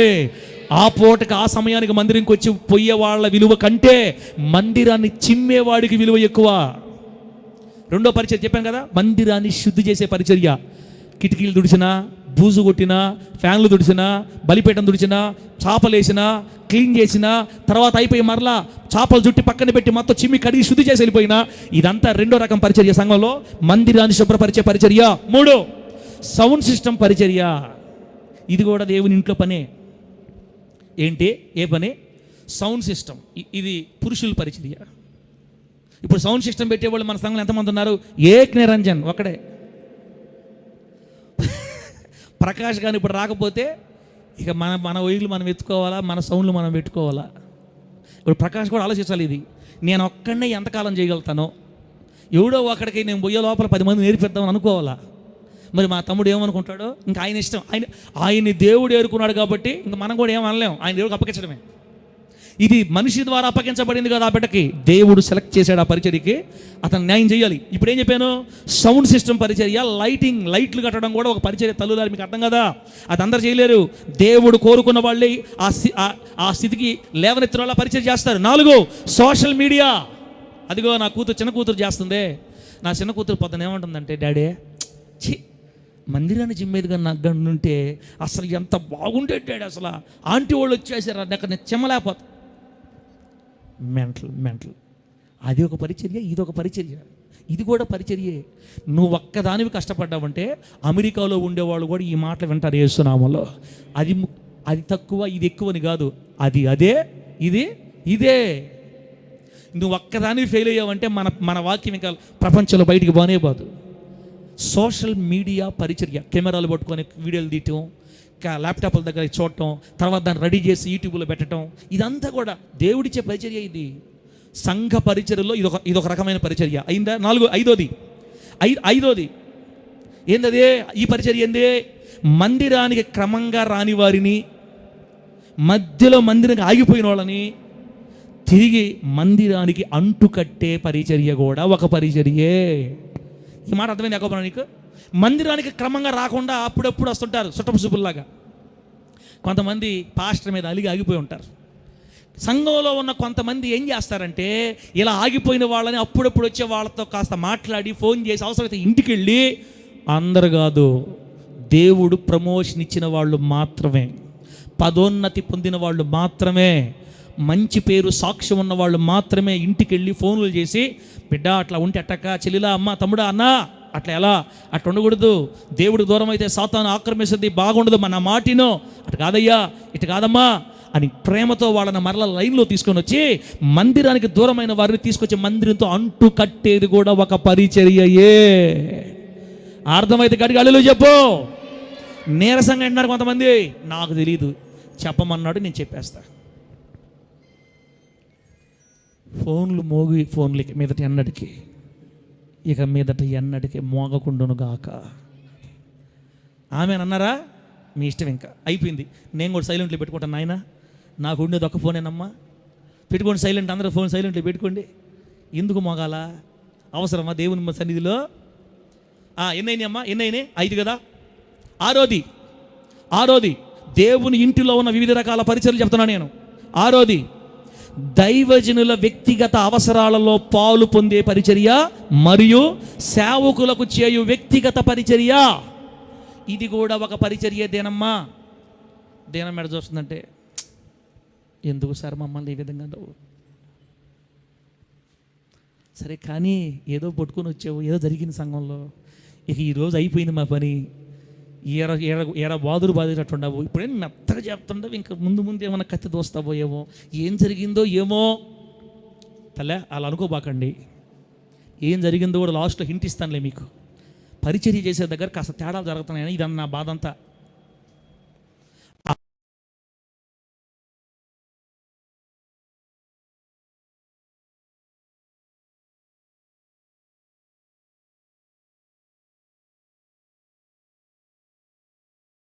రెంట్ హౌస్లో ఉంటున్నాడు, మరి ఎలా కట్టుకుంటున్నాడు? జరుగుతుందా, జరగట్లేదా, ఎలా చేయాలి, నేను ఏ విధంగా చేయగలను దైవజనుడికి? సరే, నేను ఇంతవరకు చేయగలుగుతా. ఎవరు చెప్పవల్లే ప్రార్థన చేసుకొని తమ కలిగిన దాన్ని కేవలం దైవజనుడి వ్యక్తిగత అవసరాలు ఇంట్లోకి. కొంతమంది సార్ చర్చిలో ఇంకేముండాయి అవసరతలు అంటుంటారు. నోరు తెరిచి ఇంట్లో ఎట్టుందని అడగరు. ఇంట్లోకి ఇచ్చేస్తే పాస్టర్ పెద్దోడైపోతాడు. మళ్ళీ పాస్టర్ అట్టే ఉండాలి. చర్చిలోకి తేవాలా, తెచ్చిన కుర్చీలు తెస్తానే ఉంటారు, తెచ్చిన సాపలు తెస్తానే ఉంటారు. పాస్టర్ గారు ఇంట్లో ఏమైనా ఉందో లేదో పొరపాటును కూడా మీరు కాదు కొందరు అలా పట్టించుకోరు. దైవజనుని వ్యక్తిగత అవసరాలు తీర్చడం కూడా ఒక పరిచర్య. నా గురించి నేను ఇంతకంటే ఎక్కువ చెప్పుకోవాలనుకోవట్లేదు. నా దేవుడు రోషం గలవాడు. ఆయన సేవకులకు ఆయన ఇంతవరకు అన్యాయం చేయలేదు. కాకుల్ని పంపించైనా తన దైవజనుల ఆశలు, కోరికలు, అవసరతలు తీర్చుకుంటాడు యేసునామంలో. మీరు ఆ లిస్ట్లో ఉండాలన్నది నా కోరిక. అయిందా? దైవజనులకి వ్యక్తిగత అవసరాలు పాలు పొందడం ఒకటి. రెండోది వ్యక్తిగత పరిచర్య. సేవకులకి వ్యక్తిగత పరిచర్య అంటే అలిసిపోయి చిన్నప్పుడు కొంతమంది ఏం చేస్తారంటే అన్నోళ్ళు సేవకులకి కాళ్ళు వదుతారు. జానపాలన కాళ్ళొద్దా అనక ముందే వచ్చేస్తారు. అరేరా ఏందన్నా చూస్తాను కాళ్ళొద్దా అనకూడదు. అట్లా ఒత్తించుకుంటే ఆశీర్వాదం ఉండదు. అంటే మీ కాళ్ళు వత్తాలా? మీ కాళ్ళు వత్తాలా? ఎటకనపడుతుంది మీ కంటికి? కాళ్ళు వత్తమని కాదు నేను చెప్పేది. కొంతమందికి ప్రేమ వస్తుంది, అయ్యో దైవజనులు కష్టపడి వచ్చారు, పాస్టర్ గారు బాగా ఇబ్బంది పడి కాళ్ళు నొప్పులు అంటున్నాడని వాళ్ళకి వాళ్ళే పాద పరిచర్య, లేకపోతే ఇంకో పరిచర్య.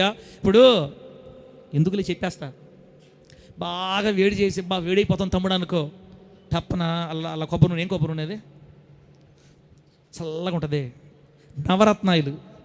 నవరత్నాలు తీసుకొచ్చి ఏంది మాలిష్, మసాజ్, పట పట పట పట లాగి గత గత గత గత.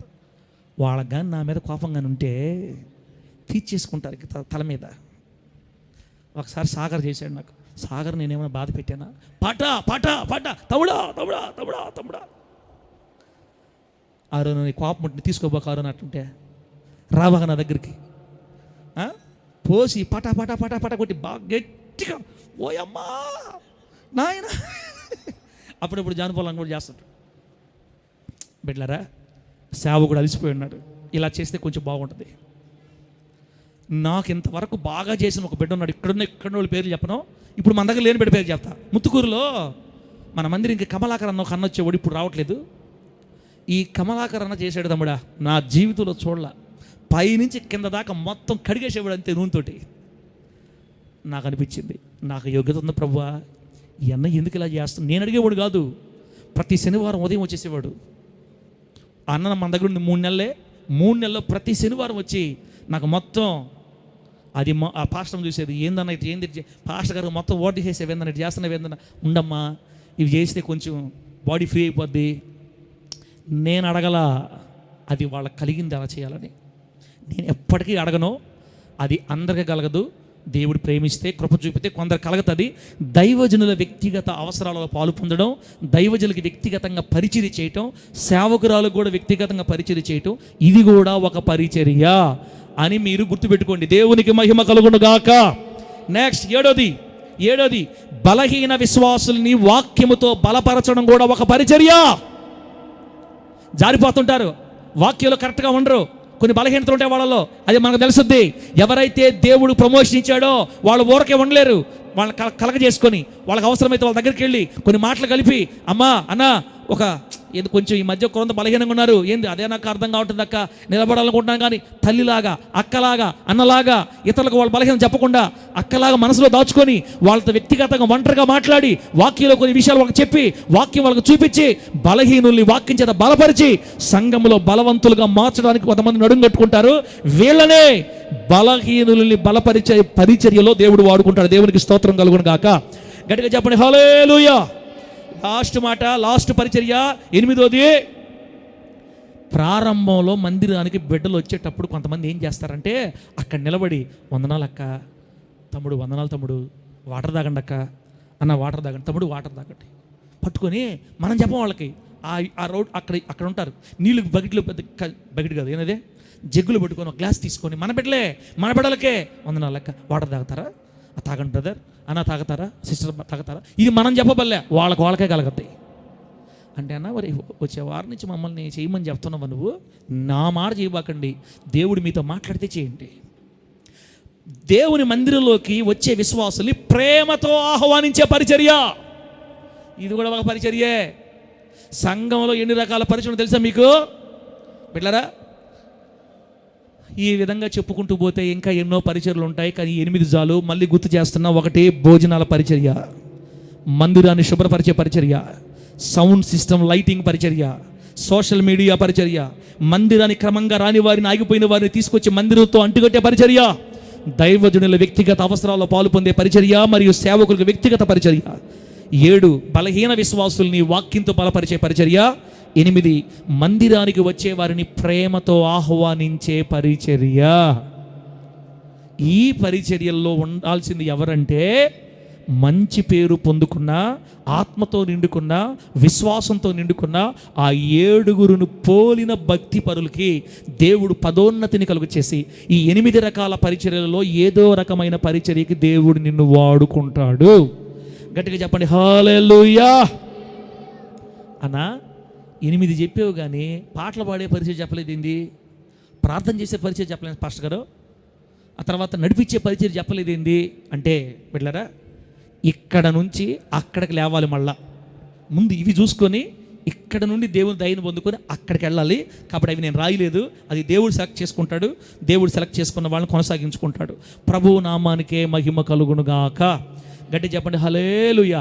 ఇంకొక మాట ఏనండి బిడ్డలారా, ఎప్పుడైతే పాట తీసిపెట్టు, ఎప్పుడైతే సాధారణ విశ్వాస స్థాయి నుంచి పదోన్నతి పొంది ప్రమోషన్ పొంది పరిచారకుల స్థాయికి వస్తారో, ఈ పరిచారకుల స్థాయిలో కూడా దేవుడు ఈ పరిచారకుల స్థాయికి వచ్చినటువంటి ఈ బిడ్డలు నమ్మకస్తులుగా ఉండి ఇక్కడ కూడా ఈ పరిచర్లో దేవుడు వాళ్ళకి ఏది అప్పగించాడో అన్నీ చేయలేరు. ఎవరు కూడా 1, 2 మాత్రమే చేయగలుగుతారు, కొంతమంది 3 కూడా చేయగలుగుతారు. దేవుడు నీకు ఇచ్చిన తలాంతు, పరిమాణం, వరం, ఆ వరాల స్థాయిని బట్టి నీకు అప్పగించబడిన పరిచయలో నమ్మకంగా ఉంటే, ఇక్కడ కూడా నువ్వు నమ్మకంగా చేస్తే, నీ నమ్మకత్వాన్ని దేవుడు చూస్తే, ఈ పరిచారకులలో నుండి దేవుడు దైవజనులుగా మనల్ని పిలుచుకుంటాడు యేసు నామములో. గట్టి చెప్పండి హల్లెలూయా. పరిచారకుల స్థాయిలో నుంచి సేవ చేసే వాళ్ళని దేవుడు పిలుచుకుంటాడు. ఇది కూడా పిలవాల్సింది ఎవరు? దేవుడే. నిన్నటిదాకా గిన్నెలు దోమే చెల్లెల్ని పాస్టర్ అమ్మగా చేసేది దేవుడే. ఇప్పుడు నాకు ఇచ్చిన సతీమణి నా జతపక్షి పాస్టర్ కూతురు కాదు, ఒక విశ్వాసి కూతురు.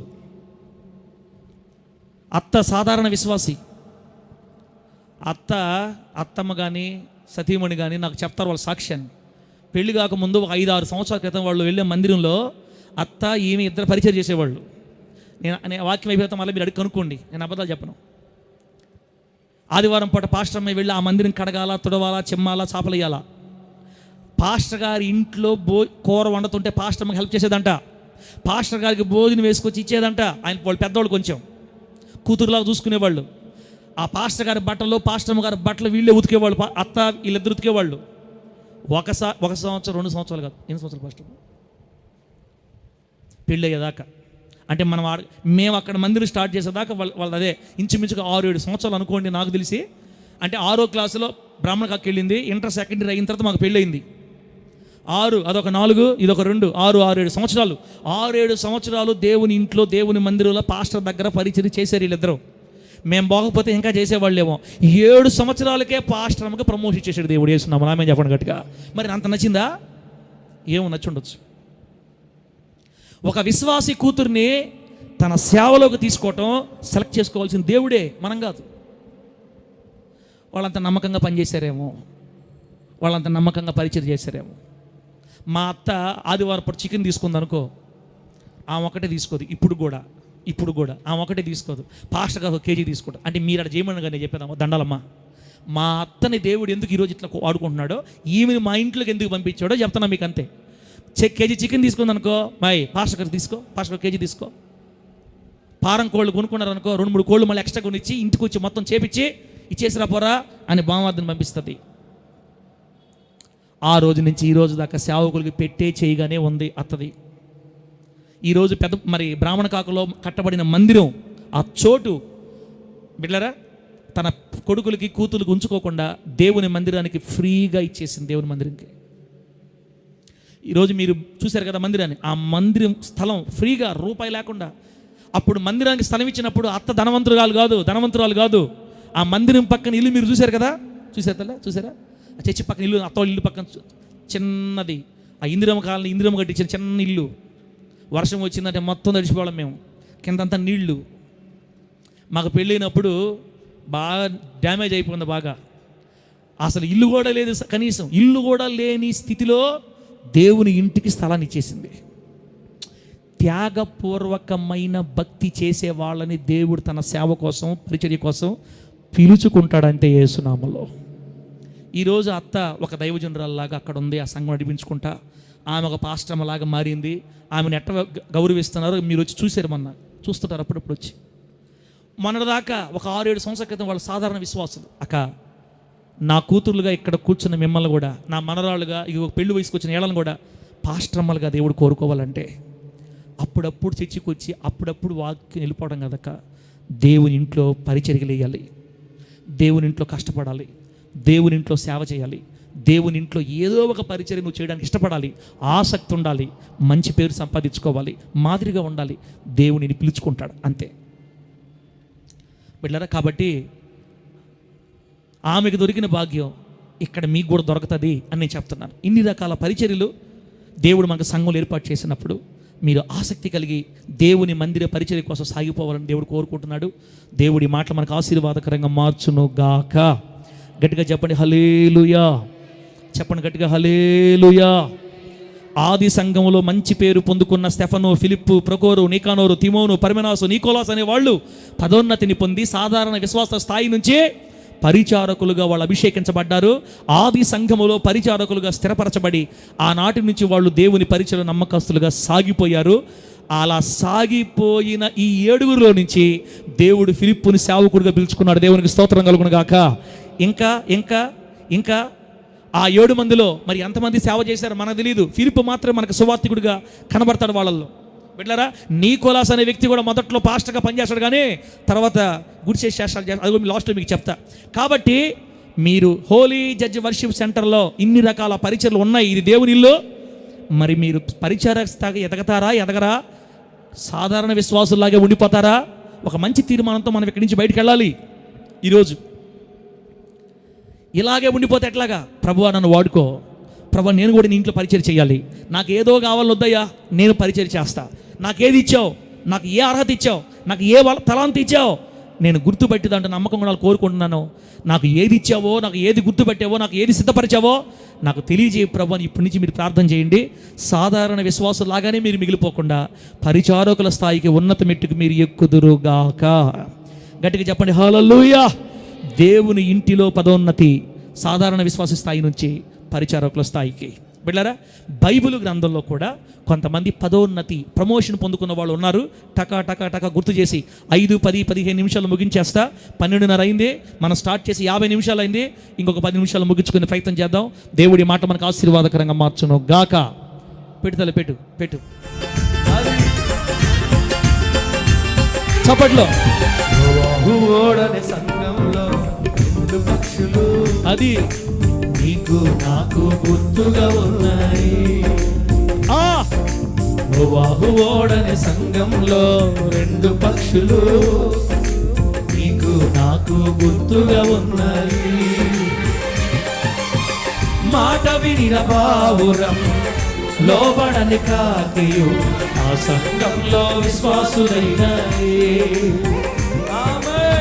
మాట వినిన పావురం, లోబడని కాకియు ఆ సంఘంలో విశ్వాసులైనాయి. ఈ సంఘంలో కూడా ఉన్నాయి. ఇక్కడ కూడా చాలా ఉన్నాయి. అమ్మాయ్యా చప్పట్లు బాగా కొడుతూ ఉన్నాయి. స్తోత్రం. క్రీస్తు మందిరంలో 2 పక్షులు చప్పలు కొట్టట్లా, నీరసం అయిపోయింది, ఆగిపోయినట్టున్నారు. పొరపాటు ఆపన 10 నిమిషాల దాకా కొట్టు మర్యాదగా. క్రీస్తు మందిరంలో 2 పక్షులు నీకు నాకు గుర్తుగా ఉన్నాయి. ఇక్కడ నుంచి దేవుడు జ్ఞాపకం చేసుకుంటే అక్కడికి చేర్చాలి నిన్ను. గట్టిగా చప్పలు కొట్టాలా. దేవునికి స్తోత్రం.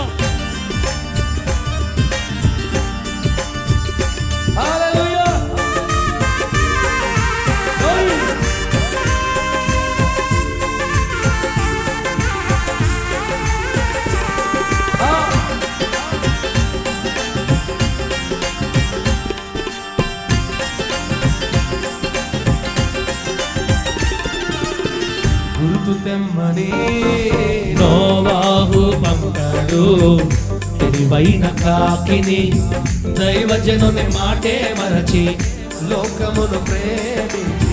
వాయిద్యాలు వాయించడం కూడా ఒక పరిచర్య, ఆటలు పాటలు కూడా ఒక పరిచర్య చేస్తున్నాములో. నమ్మకస్తులమై సాగిపోదాం. గుర్తు తెమ్మని నోవాహు పంపాడు, తెలివైన కాకిని దైవజనుని మాటే మరచి లోకమును ప్రేమించి. అటు అటు ఫోటోలు తీయడం కూడా ఒక పరిచర్య. సంఘములో ఉన్న నీవు పాపముపై ఆశతో, సంఘములో ఉన్నము పాపముపై ఆశతో, ఇటు అటు తిరుగుచున్న భక్తి లేని కాకివా, ఇటు అటు తిరుగుచున్న భక్తి లేని కాకివా, పావురానివా నీవు కాకివా, పావురానివా కాకివా, పావురానివా నీవు కాకివా, పావురానివా. న్యాయాధిపతి మందిరంలో 2 పక్షులు నీకు నాకు గుర్తుగా ఉన్నాయి.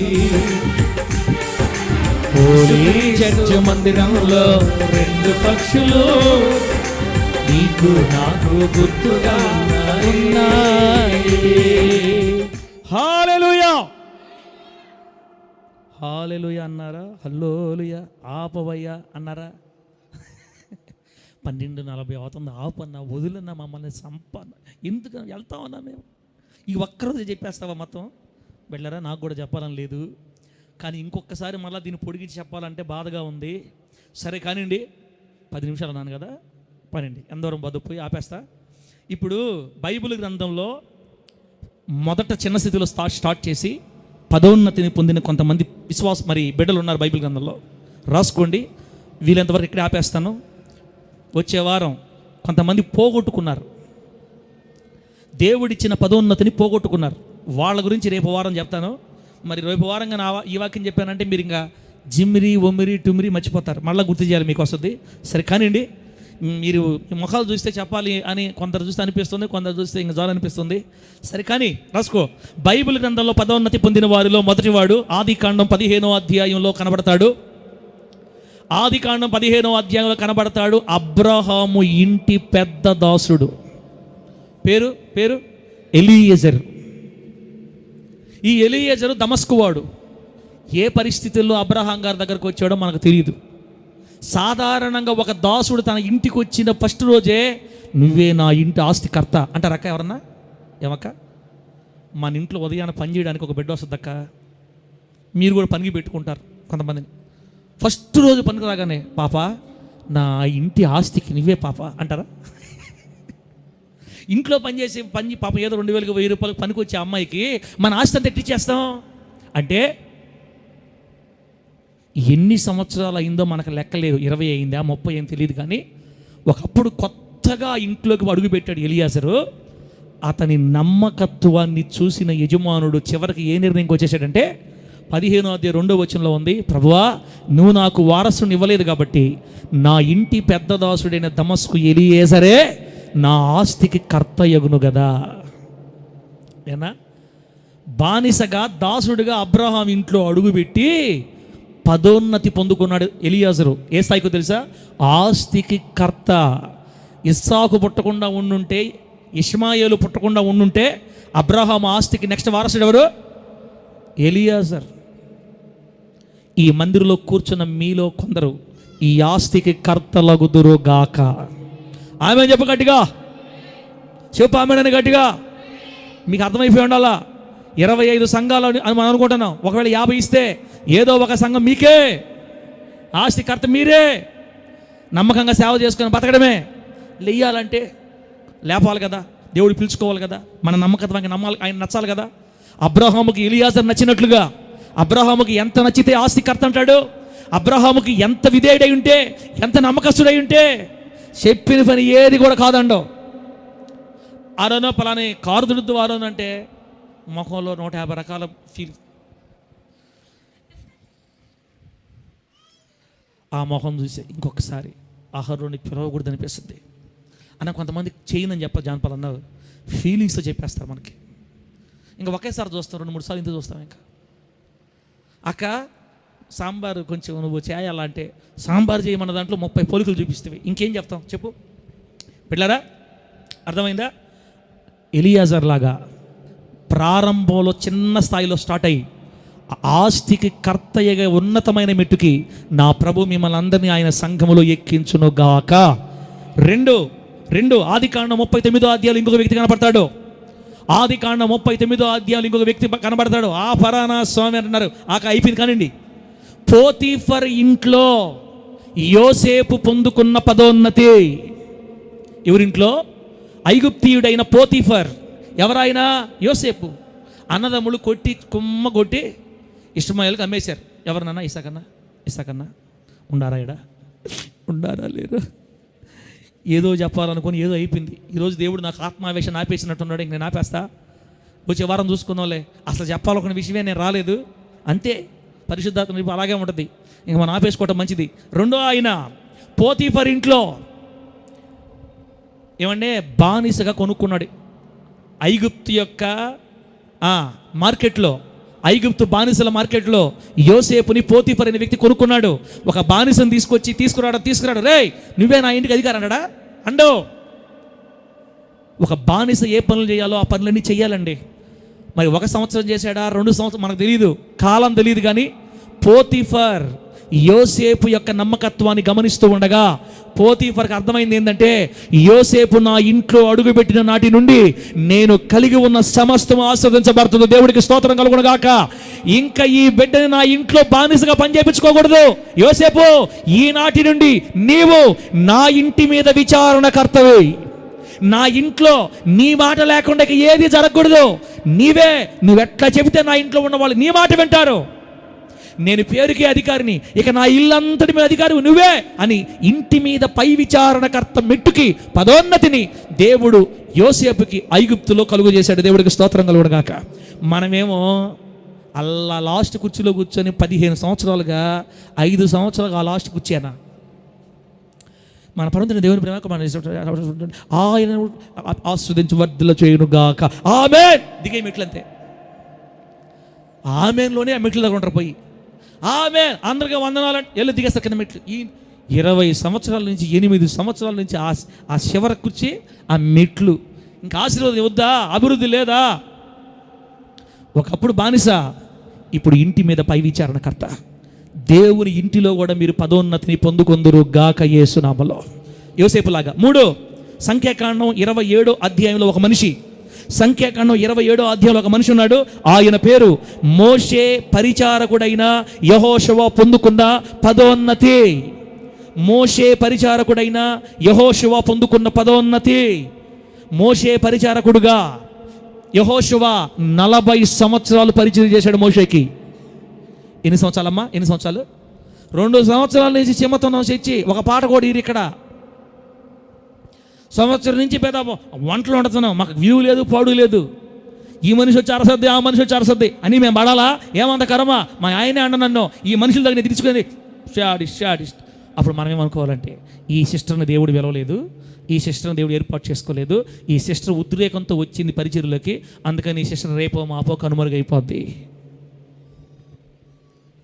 మోషే పరిచారకుడైన యెహోషువ 40 సంవత్సరాలు నమ్మకంగా నిలబడినందున పరిచారకుడు స్థాయిలో నుంచి ఇజ్రాయేలుకి నాయకుడిగా దేవుడు యెహోషువను పదోన్నతికి ప్రమోషన్ ఇచ్చి వాడుకున్నాడు. దేవునికి స్తోత్రం కలుగును గాక. గట్టిగా చెప్పండి హల్లెలూయా. 4 మొదటి సమూయేలు గ్రంథం 3వ అధ్యాయంలో కనబడతాడు మనిషి. 4 మొదటి సమూయేలు గ్రంథం 3వ అధ్యాయంలో బాలుడైన సమూయేలు పొందుకున్న పదోన్నతి.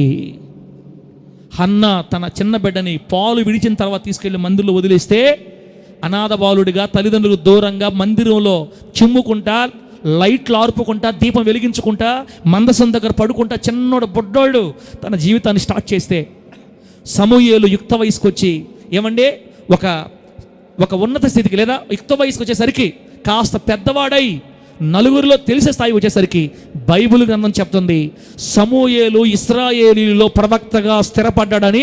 ఇజ్రాయేల్ దేశం అంతా తెలిసిపోయింది యేసు నామములో. పరిచర్య ఇల్లు మందిరం చిమ్మే స్థాయి నుంచి ప్రవక్త స్థాయికి పదోన్నతి పొందుకున్నాడు. ఎవరు ఇంకా సాల్రా కానీ స్వామి వాళ్ళు సరే పొందుకున్నారు, మేము ఆడ పొందుకునేది, నువ్వు వాక్యం చెప్పి తాపితే అతను తినేసి మేము కూడా వెళ్ళి మళ్ళీ మా పనులు మేము చేసుకోవాలి, రేపు పొద్దున పోయి మా వ్యాపారాలు తప్పదు, మా చేతి పనులు తప్పదు. అక్క అవి ఉండి ఎప్పుడు ఉంటాయి. మందిరం గురించి ఆలోచన చేయండి. మందిరంలో నీ సంగతి ఏంది? వద్దా? ఇట్టే ఉండిపోతావా? నీ ఇష్టం అది. ఒకవేళ రావాలనుకుంటే, ఒకవేళ ఈ స్థితి కావాలనుకుంటే, మంచి పేరు, ఆత్మజ్ఞానం, మరి ఆత్మతో జ్ఞానంతో నిండుకుని మంచి పేరు పొందిన ఆ 7గురిలాగా నువ్వు నేను తీర్మానం చేసుకోవాలా. బాలుడైన సమూయేలు ప్రవక్తగా పదోన్నతి. 5వ వ్యక్తి మొదటి దినవృత్తాంతాల గ్రంథం 11వ అధ్యాయంలో ఒక మనిషి కనబడతాడు. ఇతని పేరు యోవాబు. ఇవన్నీ వివరంగా చెబితే బాగుంటుంది కానీ టైం లేదు. యోవాబు దావీదు సైన్యములో ఒక సామాన్య సైనికుడిగా ప్రారంభించాడు తన పరుగుని. అనేక యుద్ధాలు చేశాడు. ఒకానొక దినాన యెరూషలేములో ఉన్న యెబూసీయులను ఎవరైతే ఓడించి వస్తాడో, ఈ యెబూసీయులను ఓడించి యెరూషలేం పట్టణాన్ని ఎవరైతే స్వాధీనం చేసుకుంటాడో వాడిని నేను సైన్యాధిపతిగా చేస్తానని ప్రకటించాడు దావీదు రాజు. వెంటనే తన మేనలుడైన యోవాబు సైనికులను తీసుకొని మావా నేను పోయేస్తానని వెళ్ళి కొండ ఎక్కిపోయి యెబూసీయులను చిత్తుగా ఓడించి ఆ పట్టణాన్ని కొండని స్వాధీనం చేసుకుంటాడు. ఆనాటి నుండి యోవాబు సైన్యాధిపతిగా నియమించబడ్డాడు. దేవుడికి స్తోత్రం కలుగును గాక. సాధారణ సైనికుడు స్థాయి నుంచి సైన్యాధిపతి స్థాయికి పదోన్నతి. ఎన్ని యుద్ధాల్లో ప్రాణాలు పోవాల్సింది, ఎన్ని యుద్ధాల్లో చనిపోవాల్సింది. తన మామతో ఇజ్రాయెల్ దేశం కోసం ఎన్నో యుద్ధాలు చేశాడు. రక్తం ఒలికించబడింది. తుటిలో ప్రాణ ప్రమాదం తప్పిపోయింది. తుటిలో అందరూ చంపేయాల్సింది. తన ప్రాణాన్ని పణంగా పెట్టి ఇజ్రాయెల్ దేశం కోసం తన మామతో కలిసి చేసిన పోరాటాలను జ్ఞాపకం చేసుకున్న దేవుడు యోవాబుకి సైన్యాధిపతి పదోన్నతిని కలుగు చేశాడు. దేవుడికి స్తోత్రం కలుగును గాక. ఈ మందిరం కోసం నువ్వేం చేస్తున్నావక్క చెల్లిలా? ఈ మందిరం కోసం నువ్వేం కష్టపడుతున్నావు? దేవుడు నీకు ఇచ్చిన ఈ సంఘం కోసం నీ కష్టమేంది? ఏ ఫీల్డ్లో నువ్వు కష్టపడుతున్నావు? ఏ పరిచయలో నువ్వు ఉన్నావు? ఇద్దరు కొడుకులు ఉన్నారు కదా, ఒక కొడుకుని తీసుకెళ్ళి తబలా నేర్పించవచ్చు కదా, ఒక కొడుకుని తీసుకెళ్ళి కీబోర్డ్ క్లాస్ నేర్పించవచ్చు కదా. అన్నా నువ్వు తీసుకుపో. నేనేం తీసుకుపోయేది? నీకు లేదా బాధ్యత? నెల్లూరులో నేర్పిస్తున్నారు కదా, ఒక చిన్న కీబోర్డ్ కొనిచ్చి నీ బిడ్డను ఒక వాయిద్యకారుడుగా మందిరంలో చేయించే బాధ్యత నీకు లేదా? ఏం చేస్తావు? నువ్వేం చేస్తావు ఈ మందిరం కోసం? ఇజ్రాయెల్ దేశం కోసం యోవాబు ప్రాణాన్ని పణంగా పెట్టడం చేశాడు. అందుకే సైన్యాధిపతి ప్రమోషన్ దొరికింది. బిడ్డలారా, లాస్ట్ మాట 6వది యోహాను సువార్త 21వ అధ్యాయంలో ఉంటాడు ఈ మనిషి. యేసు ప్రభు వారు 3 సార్లు అడిగాడు, నన్ను ప్రేమిస్తున్నావా, నన్ను ప్రేమిస్తున్నావా, నన్ను ప్రేమిస్తున్నావా? ఎవరిని? మన ప్రియుడు దైవజనుడు ఎవరు? పేతురు నన్ను ప్రేమిస్తున్నావా? నీకు తెలుసయ్యా. పేతురు నన్ను ప్రేమిస్తున్నావా? నీకు తెలుసయ్యా. అయితే నా గొర్రెలు మేపు, నా గొర్రెలను కాయి, నా గొర్రెలు మేపు అంటే నా సంఘాన్ని కాయిరా. చేపలు పట్టుకున్న స్థాయిలో ఉన్న నిన్ను దైవజనుడి స్థాయికి, కాపరి స్థాయికి నేను హెచ్చిస్తున్నాను.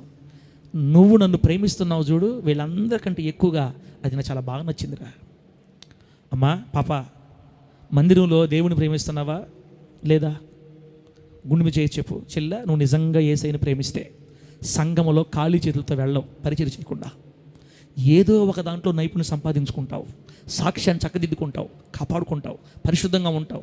సంఘములో అందరిలో ఒకరిలాగా ఉండకుండా ఒక ప్రత్యేకమైన వరాన్ని పొందుకొని పరిచయలో నిలబడతావు.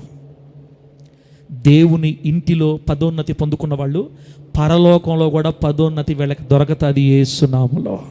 గట్టిగా చెప్పండి హల్లెలూయా, చెప్పండి గట్టిగా హల్లెలూయా. తిమోతన్న ఒక రాజకీయ ఫంక్షన్లో, పొలిటికల్ పార్టీలో విఐపి సెక్షన్ ఒకటి ఉంటుంది. సాగర్ అవునా కదా? రాజకీయ పొలిటికల్ ఫంక్షన్ జరిగింది అనుకోండి, విఐపి సీట్స్ కొన్ని ఉంటాయి. అంటే అర్థమైందన్నా విఐపి సీట్లు అంటే? బాంధవేనా? విఐపి సీట్ అంటే అర్థమైంది? అందరూ పోయి కూర్చునే చోటు కాదు. ఇంపార్టెంట్ వాళ్ళు, విలువైన వాళ్ళు, అఫీషియల్స్, అధికారులు, విఐపి సీట్లు వీరికి ప్రత్యేకంగా ఉంటాయి. సుభాష్ తల్లి, మనం ఆ సీట్లలో కూర్చోవాలి పోయి యేసు నామములో. అంతే. చేస్తే రోషంగా భక్తి చేయి. అందరు కూర్చునే సీట్లలో కూర్చోకూడదు పరలోకంలో. విఐపి సీట్లలో కూర్చుందుము గాక. ఆమేనని గట్టిగా ఆఫీకి సాగుని వాక్యం ఆడ చూస్తున్నారా? ఇంకెంతకాలం చెప్తాను? ఉంటే 2-3 నిమిషాలు చెప్తాను, ఇంకంతే, అయిపోయింది. అందరిలో కూర్చున్నామా? విఐపి సీట్లో కూర్చున్నామా? విఐపి సీట్లో కూర్చోవాలా. పరలోకంలో కూడా ప్రత్యేక స్థాయిలు ఉన్నాయని మీకు ఫస్ట్ నేను చెప్తున్నా. నువ్వు మందిరం కోసం కష్టపడితే తమ్ముడా, నిన్నందరిలో కూర్చోబెట్టాడు దేవుడు. నువ్వు ఈ సేవ కోసం ప్రాకులాడితే నిన్నందరిలో కూర్చోబెట్టాడు దేవుడు. ఈ సేవ కోసం నువ్వు పరిగెత్తితే నిన్నందరిలో కూర్చోబెట్టాడు దేవుడు.